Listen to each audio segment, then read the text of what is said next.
غازہ میں اسرائیل کے حملے بربریت جاری ہیں۔ فلسطین انفارمیشن سینٹر نے بتایا کہ 7 اکتوبر کے بعد سے غازہ پر حملوں میں 27,585 فلسطینی جاں بحق ہوئے ہیں۔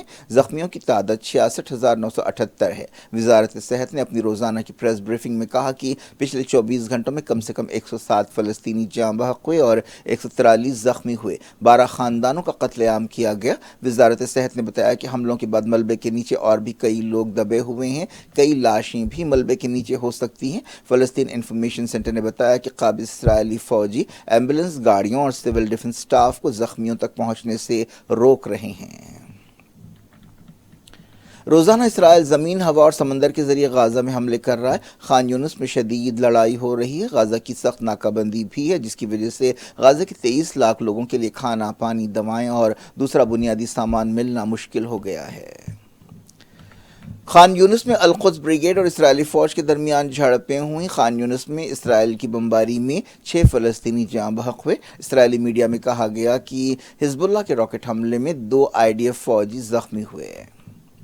یونائیٹڈ نیشنز کے امدادی ادارے کے چیف نے وارننگ دی ہے کہ غازہ کی آگ سے پورا خطہ جل سکتا ہے۔ مارٹن گرفٹس نے کہا کہ آپ کو غازہ کی صورتحال کے بارے میں بعض حقیقتوں کو مد نظر رکھنا چاہیے۔ انہوں نے کہا کہ غازہ کے رفح میں آبادی میں 5 گنا اضافہ ہوا ہے اور اسرائیل کی مسلسل بمباری سے لوگ بچ کر بھاگ رہے ہیں، جس کے دوران وہ جوخم اٹھا رہے ہیں۔ مارٹن گرفٹس نے وارننگ دی کہ غازہ کی صورتحال ایک تباہی ہے اور اس سے کئی دوسرے مسائل پیدا ہو رہے ہیں، جن میں جسمانی اور دماغی صحت کے مسائل بھی شامل ہے۔ امریکہ نے ایک بار پھر یمن میں حوثیوں کے ٹھکانوں پر حملے کیے۔ امریکی فوج نے منگل کو بتایا کہ اس نے حوثیوں کی فوجی گاڑیوں پر حملے کیے۔ پچھلے کئی دنوں سے وقفے سے امریکہ اور برطانیہ یمن میں حملے کر رہے ہیں۔ یمن کے حوثیوں نے کہا کہ وہ سعودی عرب کے ساتھ امن سمجھوتے کے لیے تیار ہیں۔ حوثی حکومت کے وزیر خارجہ نے یہ بات بتائی۔ صنعاء میں میڈیا سے بات چیت کرتے ہوئے حسین العزی نے یمن میں امریکی حملوں میں شامل نہ ہونے کے لیے سعودی عرب کی تعریف کی اور اس کا شکریہ ادا کیا۔ حوثیوں کی فوجی ترجمان یحییٰ سری نے ایک بیان جاری کرتے ہوئے کہا کہ ریڈ سی میں امریکہ اور برطانیہ کے جہازوں پر تازہ حملے کیے گئے ہیں۔ انہوں نے کہا کہ برطانیہ اور امریکہ کے حملوں اور فلسطینی عوام پر بربریت کے خلاف یہ حملے کیے گئے ہیں اور ریڈ سی میں 2 فوجی آپریشنز کیے گئے ہیں۔ پہلے امریکہ کے ایک جہاز اسٹار ناسیا اور پھر برطانیہ کے جہاز مارننگ ٹائٹ کو نشانہ بنایا گیا۔ انہوں نے کہا کہ ان 2 جہازوں کو میزائلوں کے ذریعے ٹارگٹ کیا گیا۔ انہوں نے کہا کہ حوثی فوجیں اس وقت تک حملے کرتی رہیں گی جب تک غازہ جنگ ختم نہیں کی جاتی، اسرائیلی بربریت ختم نہیں ہوتی، غازہ کی ناکہ بندی نہیں ہٹائی جاتی اور امریکہ اور برطانیہ ریڈ سی اور عربین اوشن میں ہیں۔ مڈل ایسٹ میں کیا ہو رہا ہے جاننے کے لیے اور سمجھنے کے لیے دیکھتے رہیے دنیا بھر سے۔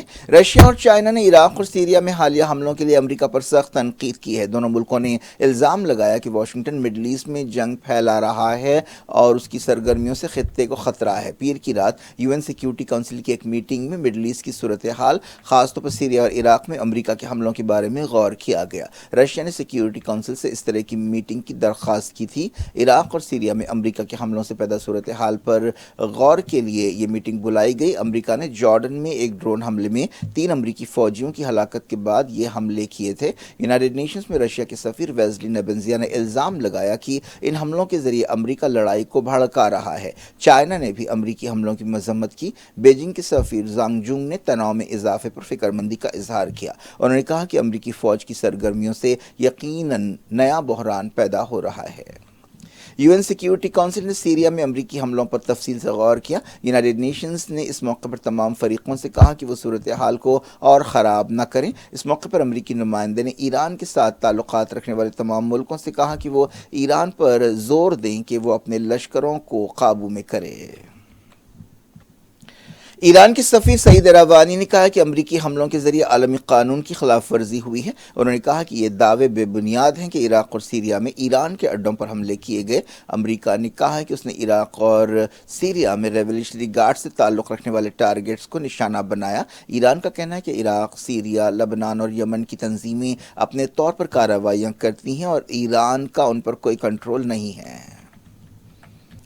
نارتھ اسرائیل میں فائرنگ کا ایک واقعہ پیش آیا ہے۔ اس بارے میں صورتحال صاف نہیں ہے۔ ہلاکتوں کے بارے میں بھی کوئی خبر نہیں ہے۔ لبنان اسرائیل سرحد پر فائرنگ کا تبادلہ ہوا۔ غازہ جنگ شروع ہونے کے بعد سے مسلسل حزب اللہ اور اسرائیل کے درمیان جھڑپیں ہو رہی ہیں۔ ترکی کی ایک عدالت میں دہشت گرد حملہ کیا گیا، لیکن پولیس نے اس حملے کو ناکام بنا دیا اور 2 حملہ آوروں کو ڈھیر کر دیا۔ یہ واقعہ استنبول میں پیش آیا۔ اس واقعے میں 6 لوگ زخمی ہوئے۔ یہ واقعہ منگل کی صبح پیش آیا۔ زخمیوں میں 3 پولیس آفیسر شامل ہیں۔ عہدیداروں نے اس حملے کے لیے ایک لیفٹسٹ گروپ کو ذمہ دار ٹھہرایا۔ وزیر داخلہ علی جان علی کائر نے بتایا کہ مرنے والوں میں ایک عورت اور ایک مرد شامل ہے۔ جس تنظیم کو حملے کے لیے ذمہ دار ٹھہرایا گیا وہ 1980 کے دہے سے ترک ریاست کے خلاف لڑ رہی ہے۔ بات پڑوسی پاکستان کی۔ پاکستان میں الیکشنز کی تیاریاں مکمل ہو گئی ہیں۔ سیاسی پارٹیوں اور امیدواروں نے آخری لمحے تک ووٹرز کو اپنی طرف کرنے کی کوشش کی۔ منگل کو کیمپین کا آخری دن تھا۔ جمعرات کو نیشنل اسمبلی اور صوبائی اسمبلیوں کو چننے کے لیے ووٹ ڈالے جائیں گے۔ الیکشن کمیشن آف پاکستان نے اس بات کو یقینی بنایا ہے کہ مہم کا وقت ختم ہونے کے بعد کوئی بھی پارٹی یا امیدوار کیمپین نہ کرے۔ پورے ملک میں 90,675 پولنگ اسٹیشنز قائم کیے گئے ہیں۔ 18,437 پولنگ اسٹیشنز کو حساس قرار دیا گیا ہے۔ حال ہی میں بلوچستان اور کے پی صوبوں میں گڑبڑ کے واقعات پیش آئے۔ پورے ملک میں سیکیورٹی کے سخت انتظامات کیے گئے ہیں۔ ان الیکشن سے پہلے سابق وزیر اعظم عمران خان کو بعض کیسوں میں جیل کی سزائیں سنائی گئی ہیں۔ پورے ملک میں ہائی الرٹ ہے۔ اس دوران سرویز میں کہا گیا ہے کہ پنجاب میں پی ٹی آئی کی مقبولیت میں کمی آئی ہے اور مسلم لیگ نون کی تائید میں اضافہ ہوا ہے۔ حساس علاقوں میں فوج کو اتارا گیا ہے۔ برطانیہ کے کنگ چارلس III کو کینسر ہو گیا ہے۔ وزیر اعظم رشی سنک نے کہا کہ ان کے کینسر کا جلد پتہ چلا اور ان کا علاج شروع کر دیا گیا ہے۔ انہوں نے کہا کہ وہ بادشاہ کے ساتھ ربط میں ہیں اور اس بات کے لیے شکر ادا کرتے ہیں کہ بیماری کا پتہ جلد چل گیا۔ بکنگھم پیلس نے بھی اعلان کیا کہ حال ہی میں پروسٹیٹ بڑھ جانے کے علاج کے دوران کینسر کا پتہ چلا۔ شاہی محل نے یہ نہیں بتایا کہ انہیں کس طرح کا کینسر ہوا ہے۔ چارلس III نے اپنی مصروفیات ملتوی کر دی ہیں۔ پرنس ہیری اپنے والد سے ملاقات کے لیے کیلیفورنیا سے برطانیہ پہنچ رہے ہیں۔ اس دوران بتایا گیا کہ تخت کے اگلے وارث پرنس ولیم اپنے والد کے ساتھ ہیں۔ لوٹتے ہیں انڈیا۔ اتراکھنڈ اسمبلی میں یونیفارم سول کوڈ بل پیش کر دیا گیا ہے۔ اتراکھنڈ گوا کے بعد ملک کی پہلی ریاست بنے گی جہاں تمام لوگوں کے لیے ایک جیسا قانون لاگو کیا جائے گا۔ گوا میں پرتگالی دور سے UCC پر عمل ہو رہا ہے۔ اس بل کے مطابق شادی کے بغیر ایک ساتھ رہنے والے جوڑوں یعنی لیو ان ریلیشن شپس میں رہنے والے جوڑوں کو رجسٹریشن کرانا ہوگا اور 21 سال سے کم عمر ایسے نوجوانوں کے لیے ماں باپ کی منظوری ضروری ہوگی۔ ایسے رشتے سے ہونے والے بچوں کو قانونی طور پر تسلیم کیا جائے گا۔ یہ قانون درج فہرست قبیلوں یعنی STs کے علاوہ سب پر لاگو ہوگا۔ ایک سینئر عہدیدار نے بتایا کہ لیو ان ریلیشن شپس کے معاملے میں ڈسٹرکٹ رجسٹرار کے پاس رجسٹریشن کرانا ضروری ہوگا۔ شادیوں کے لیے مرد کی عمر 21 سال اور عورت کی عمر 18 سال ہونی چاہیے۔ شادی کے وقت مردوں کی کوئی دوسری زندہ بیوی اور عورتوں کا کوئی زندہ شوہر نہیں ہونا چاہیے۔ اس کا مطلب یہ ہے کہ ایک سے زیادہ شادیوں پر پابندی ہوگی اور جوڑے کا یعنی دماغی اعتبار سے صحت مند ہونا بھی ضروری ہے۔ ہر شادی کا 60 دن کے اندر رجسٹریشن ضروری ہوگا۔ شادی کے رجسٹریشن کے دوران غلط اطلاع دینے پر 3 مہینے کی جیل اور 25,000 روپے کا جرمانہ ہوگا۔ شادی کا رجسٹریشن کرانے پر بھی یعنی رجسٹریشن نہ کرانے پر بھی 10,000 روپے کا جرمانہ بھرنا ہوگا۔ عدالت کے حکم کے بغیر کوئی شادی توڑی نہیں جا سکے گی اور ایسا کرنے پر 3 سال جیل کی سزا ہوگی۔ اتراکھنڈ UCC بل کے مطابق شادی، طلاق، زمین جائیداد اور وراثت کے تعلق سے سب پر ایک قانون لاگو ہوگا، چاہے ان کا مذہب کچھ بھی ہو۔ صرف درج فہرست قبیلوں یعنی STs کو چھوٹ ہوگی۔ چیف منسٹر پشکر سنگھ دھامی نے یہ بل پیش کیا۔ کئی ارکان نے اس موقع پر وندے ماترم اور جے شری رام کے نعرے لگائے۔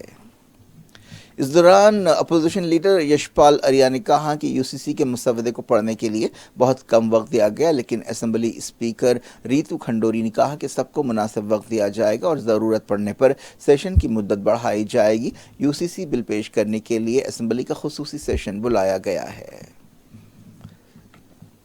مدھیہ پردیش کے ہرڈا میں پٹاخوں کی ایک فیکٹری میں دھماکے سے کم 11 لوگ ہلاک ہوئے اور 100 زخمی ہوئے۔ صدر جمہوریہ دروپدی مرمو اور وزیر اعظم نریندر مودی نے اس حادثے پر تکلیف کا اظہار کیا ہے۔ چیف منسٹر موہن یادو نے کہا کہ 50 سے زیادہ فائر انجنز کو بلایا گیا ہے۔ ریاستی وزیر رنویر پرتاپ سنگھ اور دوسرے اعلیٰ عہدیدار فوری مقام پر پہنچ گئے۔ مرنے والوں کی تعداد اور زیادہ ہو سکتی ہے۔ چیف منسٹر موہن یادو نے مرنے والوں کے خاندانوں مسلمانوں کے لیے 4 لاکھ روپے ایکس گریشیا کا اعلان کیا اور کہا کہ زخمیوں کا مفت علاج کیا جائے گا۔ اس واقعے کا ویڈیو سامنے آیا ہے جس میں دیکھا جا سکتا ہے کہ فیکٹری سے زبردست دھواں نکل رہا ہے۔ لوگوں کو گھبراہٹ کے عالم میں ادھر ادھر بھاگتے ہوئے بھی دیکھا گیا۔ انفورسمنٹ ڈائریکٹوریٹ نے دہلی کے چیف منسٹر اروند کیجریوال کے پرسنل سیکریٹری اور عام آدمی پارٹی لیڈرز کے گھروں پر دھاوے کیے۔ تقریباً 10 مقامات پر دھاوے کیے گئے۔ عام آدمی پارٹی کے رکن پارلیمنٹ این ڈی گپتا کے مکان پر بھی دھاوا کیا گیا۔ اروند کیجریوال نے ای ڈی کے 5 سمنز کا جواب نہیں دیا ہے جس پر تحقیقاتی ایجنسی دہلی کی ایک عدالت پہنچی۔ تلنگانہ کے chief minister Revanth Reddy, deputy chief minister ملو بھٹی وکرمارکا اور ریاستی وزیر پی سرینیواس ریڈی نے دہلی میں اے آئی سی سی کی سابق صدر سونیا گاندھی سے ملاقات کرتے ہوئے انہیں دعوت دی کہ وہ آنے والا لوک سبھا الیکشن تلنگانہ کے کھمم سے لڑیں۔ تینوں لیڈرز نے ریاست میں عمل کی جانے والی اسکیموں سے سونیا گاندھی کو واقف کرایا۔ یہ ملاقات پیر کو ہوئی۔ منگل کو انہوں نے اے آئی سی سی صدر ملکارجن کھرگے سے بھی ملاقات کی اور کانگریس حکومت کی اسکیموں کے بارے میں بتایا۔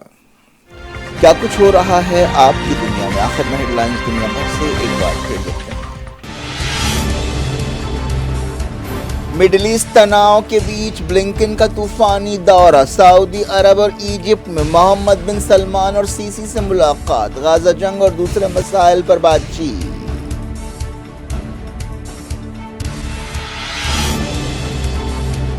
غزہ میں اسرائیلی بربریت، 24 گھنٹوں میں 107 فلسطینی جاں بحق، 12 خاندانوں کا قتل عام، خان یونس میں شدید لڑائی۔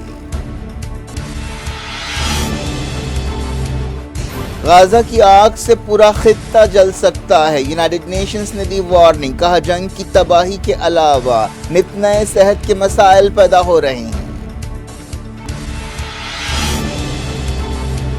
یمن میں امریکہ اور برطانیہ کے حملے، حوثیوں نے بھی جہازوں کو نشانہ بنایا، کہا کارروائیاں جاری رہیں گی۔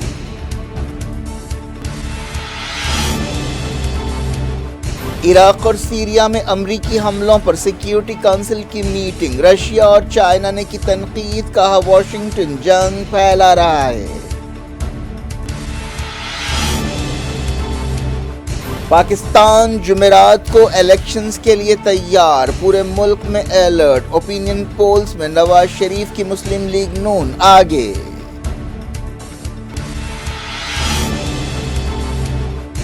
استنبول کی عدالت میں دہشت گرد حملہ، پولیس نے 2 حملہ آوروں کو ڈھیر کر دیا، 6 زخمی۔ برطانیہ کے کنگ چارلز کو کینسر، وزیر اعظم رشی سونک نے کہا علاج شروع کر دیا گیا، بیٹے پرنس ہیری امریکہ سے برطانیہ روانہ۔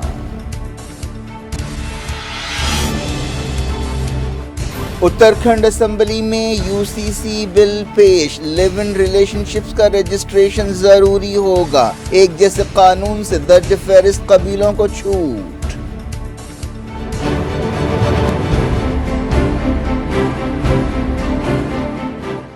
یہ تھی آج کی خبریں۔ اب شجیع اللہ فراست کو دیں اجازت اور اپنا بے حد خیال رکھیں۔ اللہ حافظ۔